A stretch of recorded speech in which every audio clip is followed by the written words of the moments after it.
গল্পের নাম শেষ বিকেলের চিঠি। রিমন একা থাকে শহরের এক পুরনো ভাড়া বাসায়।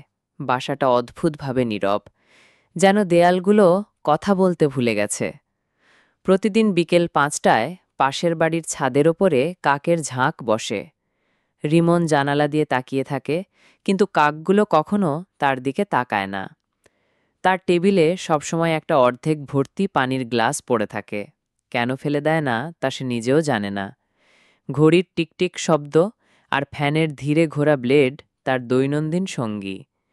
চা বানানোর জন্য কেটলিতে পানি দেয়, কিন্তু চুলা জ্বালানোর আগেই ভুলে যায় কেন পানি দিতে গিয়েছিল। একদিন ডাক পিয়ন আসে, হাতে একটা পুরনো খাম। খামে প্রেরকের নাম নেই, শুধু রিমনের ঠিকানা। সে খামটা খুলে দেখে ভিতরে একটাই ছোট্ট চিঠি। তাতে লেখা, আমি আজ শেষ বিকেলটা দেখব না, তুমি দেখো আমার হয়ে। চিঠিতে সই নেই, কিন্তু হাতের লেখা রিমনের পরিচিত লাগে। অনেকক্ষণ ধরে সে হাতের লেখার দিকে তাকিয়ে থাকে। মনে হয় কারো নাম মুখের কাছে চলে এসেছে, কিন্তু ঠিক মনে পড়ে না। বিকেল গড়িয়ে যায়, জানালা দিয়ে সে আকাশের রং বদলানো দেখে। হালকা হলুদ থেকে কমলা, তারপর ধীরে ধীরে ধূসর। দূরে কারা জানি ছাদে দাঁড়িয়ে কাপড় গুটোচ্ছে, কিন্তু শব্দ নেই।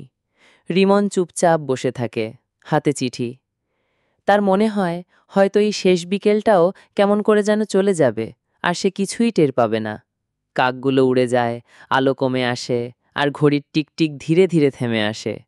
অথবা রিমনের কান সেটাই শোনে না। বাতাসে ঠান্ডা বাড়ে, কিন্তু সে জানালা বন্ধ করে না। চিঠিটা হাতে রেখেই অন্ধকারে বসে থাকে, যতক্ষণ না ঘরটা পুরোপুরি কালো হয়ে যায়।